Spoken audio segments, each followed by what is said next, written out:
falando de Fluminense, teve sexta-feira a primeira convocação do Fernando Diniz. Confesso que, assim, vamos falar das polêmicas da convocação, mas um primeiro nome nos nomes. Surpreendeu vocês? Porque, para mim, achei que ele ficou muito em cima do muro. Ou levou 2 jogadores O Diniz ficou em cima do muro ali. E é novidade. Caraca, me traz uma manchete aí, né, pra gente comentar. Não, eu esperava que ele fosse trazer algum destaque do Botafogo, por exemplo. Acho que a escolha... Pra mim, a maior incoerência... Uma certa incoerência, tá? O Bento do Atlético Paranaense joga muita bola, mas o PR... O momento do PR é melhor. Tipo, o PR hoje é o melhor goleiro do Brasil. Ponto. Eu teria levado o PR. E assim, e é um momento para testes, né, gente? Exato. E assim, eu sinto sempre o preciosismo, aquela coisa, aquele medo, sabe? E é uma coisa muito, muito interessante, porque assim, de tudo isso, eu não quero nem falar sobre a convocação. Eu quero falar sobre o que a CBF tá fazendo com a seleção brasileira, gente. Pelo amor de Deus. Sabe, você não pode colocar um técnico interino que tem que se dividir com outra função, cara. Só uma coisa, não é interino, né? Eu não gosto que a gente... Não, eu acho que a gente tem que acordar, nós como toda imprensa, entender que o Diniz é o técnico da seleção brasileira. Porque em nenhum momento a CBF chama ele de interino. A gente tá sendo feito de palhaço. Nós, Há o um tempo torcedor... já, né? Há muito tempo. Há um Mas tempo já, né? com essa história do Diniz, tô com você. O que a CBF tá fazendo É a triste. depressão, cara. E assim, e olha o que as pessoas estão fazendo, sabe? Ancelotti falou, não falou, vem, A gente, não vem. a gente achava que a gente era dependente só de um jogador. Agora a gente tá dependente de tudo, né? Do técnico, Não, que vem, não vem, cara. faz a gente de trouxa. Mas o que é isso, sabe? E assim, a gente tá aqui Revoltante. debatendo essa escalação porca que foi feita, porque ele simplesmente escalou ali meia dúzia que já tava, outra meia dúzia que, sabe, gente? Assim, nome jogado. Cadê o teste? Cadê a estratégia? Cadê o analista que tá ali vendo quem que tá bem, quem que tá no momento? Vamos fazer teste na seleção? A gente tem um ciclo, sabe? Pra cumprir. Então, assim, ó, na boa, Tá tudo jogado. Tá tudo jogado. E é isso. A CBF brinca de fazer seleção. Eu realmente concordo com a mesa. Eu fico preocupada porque, assim, quem me conhece sabe que eu gosto muito do estilo e do trabalho do Diniz. Eu não vou negar isso, não.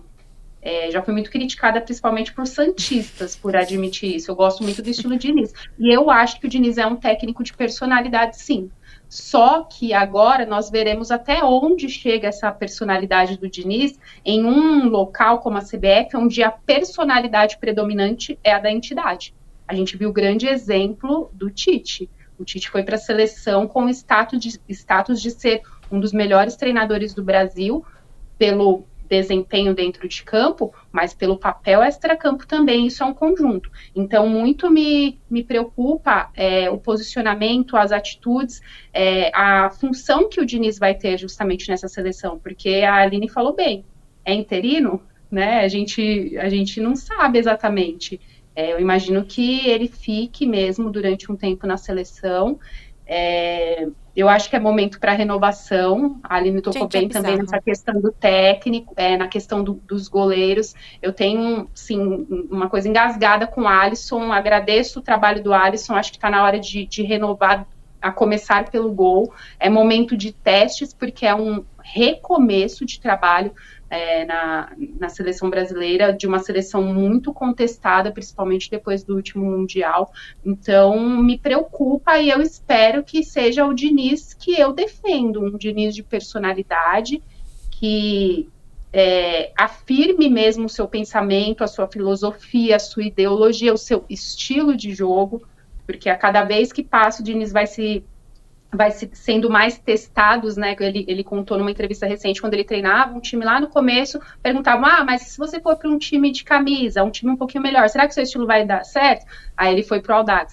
Se você foi para tal time, foi sempre assim, uma questão de cobrança no estilo de jogo dele, perguntando se ele subisse um patamar, se aquele estilo de jogo daria certo. Então eu espero que seja o Fernando Diniz, na qual eu acredito no trabalho, eu confio, e que ele tenha a autonomia dentro do que é possível, porque a gente sabe muito bem que não há autonomia dentro da CBF, mas dentro do que for possível, que o Diniz tenha autonomia para implementar o seu trabalho, o seu estilo de jogo. Olha, eu nunca fui uma das maiores fãs do Diniz. Eu acho que o Diniz não tem gabarito para assumir a seleção brasileira. Acho que não ganhou grandes títulos. E aí, quando eu falo de grandes títulos, é porque eu penso que, assim como o jogador tem que ser merecedor de ser chamado para defender a seleção brasileira, eu penso a mesma coisa com o técnico.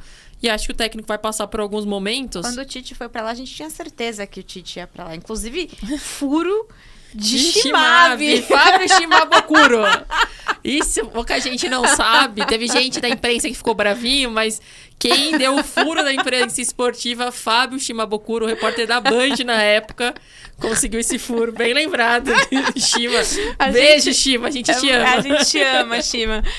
E assim, nesse dia a gente falou, cara, é óbvio que é ele, o cara ganhou tudo que ele podia ganhar, sabe? É ídolo já. Então, assim, foi um passo natural. Agora, tudo que está acontecendo na CBF, na seleção, não é natural. É antinatural, é anti-futebol, é anti tudo que existe de organização. A entidade é desorganizada. Parece que tá com vontade de perder, não parece? Que tá fazendo de tudo pra continuar perdendo. Porque, cara, não Mas sabe o tem. que eu acho? Que a Argentina é um péssimo exemplo. Porque a AFA é uma zona.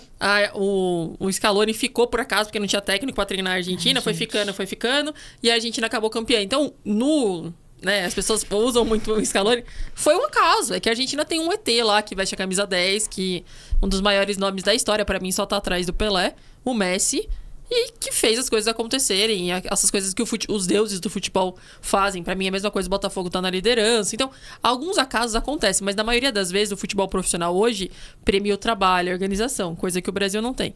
E os pontos altos da convocação fica por Lucas Paquetá, preservado da convocação do Diniz. Até a convocação atrasou quase 20, 30 minutos pra começar. Ele tava decidindo nos últimos minutos, pegando um papelzinho. Ele tinha uma xícarazinha Pra com ver os quem ia nomes. colocar no lugar. Veio esse daqui. Ele tava tirando um Matheus bingo. Cunha, leva.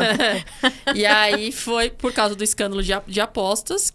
Mas jogou pelo West Ham ontem, fez gol, né? Tá sendo E convocou o Neymar, que tá machucado, né? Segundo o Jorge Jesus, ele ainda não estreou pelo Al Hilal, né? Vai jogar o Sauditão. Mas o Jorge Jesus, na coletiva, falou que não entendeu a convocação do Neymar, sendo que ele está machucado. Parece que rolou um papo, né? Entre os dois. Você teria levado o Neymar? Já? Não teria levado o Neymar. Acho que o Neymar, já com 30 anos, indo jogar na Arábia Saudita, nos últimos anos tendo uma queda física, e a gente conhece o Neymar, eu não gostaria, não levaria o Neymar se fosse técnico da seleção brasileira. Vendo o assunto Temos aqui... um hater. Vendo aqui o assunto, o debate, eu acho que a seleção brasileira... Fica muito claro que a gente quer ser campeão do mundo. Contratou o Tite, ele era o melhor naquele momento, mas o Scaloni foi campeão sem ter sido técnico antes. E a gente pode lembrar aqui do Palmeiras, do Abel Ferreira. O Abel Ferreira não tinha nenhum título, ninguém conhecia o Abel Ferreira. E ele tá ganhando tudo com o Palmeiras e pode ganhar mais uma Libertadores. Mas é outro acaso do futebol. Não é acaso, é trabalho. É trabalho, Precisa ter trabalho.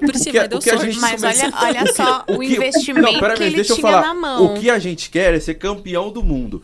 Então, a gente vai criticar agora o Fernando Diniz aqui por uma convocação para jogar contra a Bolívia e Peru em setembro de 2023. Mas a nossa cabeça tá lá em 2026, nos Estados Unidos, no México e no Canadá. E o que precisa é de um trabalho para a Copa. Precisa de um trabalho para a Copa. Eu acho que agora, o que vai acontecer agora é muito pouco menos importante. Quase não tem importância nenhuma. E se a gente chegar lá em 2026... Mas faz parte do ciclo, né? Se a gente chegar lá em 2026 e ganhar a Copa do Mundo, vai estar tudo bem. O problema é fazer um trabalho... correto, um trabalho ok, enfim. Pode ser agora, pode ser com o Ancelotti a partir do ano que vem, a gente não sabe. Mas eu não sei se vocês concordam, mas eu tenho uma teoria que, assim, eu acho que o trabalho do Tite foi muito bem feito. Tipo, foi muito bem feito. Foi, de fato foi. Eu acompanhei a primeira fase da Copa no Catar. O clima do Tite, eu acho que os jogadores tinham uma questão toda muito certinha, acho que o trabalho estava sendo feito. Não fez uma Copa excepcional, uns jogos assim, mas o próprio jogo contra a Croácia, o gol que o Neymar faz é gol de craque, que resolve. E aí você vê o Fred lá na frente, falta... Mas aí quando eu olho, assim, eu vou pra história do alinhamento dos deuses do futebol. Um time que vai ter um lateral direito convocado, que tá preso, acusado de estupro. Um atacante que bateu na mulher por violência doméstica. Um camisa 10 que se mete em polêmica toda hora, que trai a mulher grávida. Todos os... Eu tava listando outras coisas aqui, ó. Pra continuar, a lista é grande. Não, mas eu não sei, eu realmente me pego... As pessoas falam, teoria da conspiração... Mas Eu acho que os deuses... Tem uma coisa que fala assim, não, esse time não pode, porque esses caras, sabe? O time não merece, não, sabe? O crime que o Daniel Alves é acusado, em todas as provas, ele tá preso desde janeiro na Espanha. Gente, nossa, isso é muito bom, né? O lateral tá preso. Ele tá preso. Em junho ele tava no Catar. Então, em janeiro ele foi preso. Você entendeu isso? São 6 meses. E isso entra num pontinho aqui, de novo, voltando rapidinho na convocação do Diniz, que a contradição não é levar o Neymar. Né? Todo mundo já esperava que ele fosse levar. É levar o Antony. Tirar o Paquetá e levar o Antony. Que entra nisso que a Aline tá falando. Entendeu? E aí, a minha decepção com o Diniz fica na hora que ele fala que o Paquetá é pra preservar e que me falta a palavra que ele usou pra explicar a convocação do Antony, mas que é alguma coisa muito inicial, muito inespecífica, meio que ele fala, não, né? Da investigação, né? Ele cita que ainda tá preliminar. E aí, pra quem não sabe, o Antony tá sendo acusado de violência doméstica pela ex-namorada. Ela, né, no processo que ela já entrou Já tem corpo de delito, tudo. De agressão, teria apanhado, agressão física, psicológica, e agora ela pretende entrar com um processo contra o Antony na Inglaterra mesmo, que ela teria sido... Essas agressões teriam acontecido na grande maioria em Manchester, onde ela morava com o Antony, onde o Antony defende o Manchester United. Então, pra gente, mulher, o Ricardo, é muito revoltante a convocação do Antony por isso, pelo... não condenando o Antony antes de um julgamento, por mais que todas as provas indiquem que ela realmente foi vítima, mas se o Paquetá tem que ser preservado por causa de um escândalo de apostas e porque está sendo investigado, eu acho que a principal seleção do mundo não pode... Espera, né? Quando a justiça decidir se ele é inocente, aí o Antony volta a jogar, a ser convocado. Voltando no tema Neymar. Para mim, Aline, Neymar não tem mais espaço na seleção. Escolheu jogar na Arábia Saudita. Depois, daqui 2 anos, se ele voltar, beleza. Assim como me revolta convocar um zagueiro em Bains, que também foi jogar na Arábia Saudita. Mas é uma escolha, entendeu? Quando os caras escolhem sair do futebol competitivo pra ir jogar na Arábia, direito deles. Eu quero ver se eles vão... Primeiro que eu acho que o Diniz não consegue assistir todos os jogos, né? Porque eu ainda não fiz esse levantamento, mas eu vou parar, pegar a tabela do Fluminense. Tem treino, tem jogo, viagem. Quero saber quantos jogos por semana, por mês o Diniz consegue acompanhar dos principais jogadores. Por mais que ele veja VT, converse depois. Neymar, Lívia, se levaria? Olha, por mais que, né, tenha essa conversa e tudo, o Neymar, ele tá há um tempo já, né, assim, paradão, né, digamos. Então, eu acho que primeiro ele precisava voltar a jogar. Ele precisava mostrar que ele tá bem fisicamente. Pô, o vídeo, né, dele de apresentação, ele tá inchado, sabe? Ele tá muito fora de forma. Ele tá claramente, assim, num momento físico muito, muito, muito abaixo para uma convocação. Então, por ser ainda uma fase inicial, deixa o cara se recuperar, sabe? Deixa o cara entrar no físico. Eu acho que o Neymar é um jogador excepcional, é craque, mas ele não tá numa boa forma física, não tá no momento positivo para ser convocado. Então, assim, deixa o cara lá, sabe? O cara vai ser pai aí, ele, né, pô, ainda vai fazer alguns trabalhos de recuperação por conta, né, da lesão e tudo mais. E eu acho que tinha que dar esse tempo para ele poder se restabelecer antes de trazer de volta.